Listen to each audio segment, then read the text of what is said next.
কিন্তু আপনি 15 বছরে 315 জন বিজেপি কর্মীকে খুন করেছেন। এর সাথে অভয়ার মতো ইনসিডেন্ট অসংখ্য। আপনার সময়ে রাজবংশী যুবক মৃত্যুঞ্জয় বর্মনকে এএসআই মোয়াজ্জেম হোসেন কালিয়াগঞ্জে মাঝরাতে বুকে গুলি করে খুন করেছে।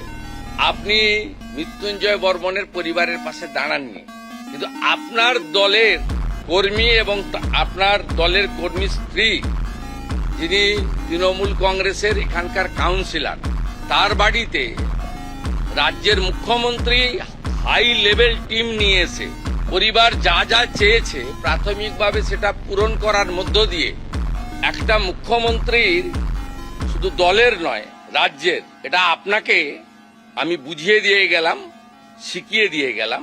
যেটা আপনি করতে পারেননি সেটা শুভেন্দু অধিকারী করার চেষ্টা করলেন।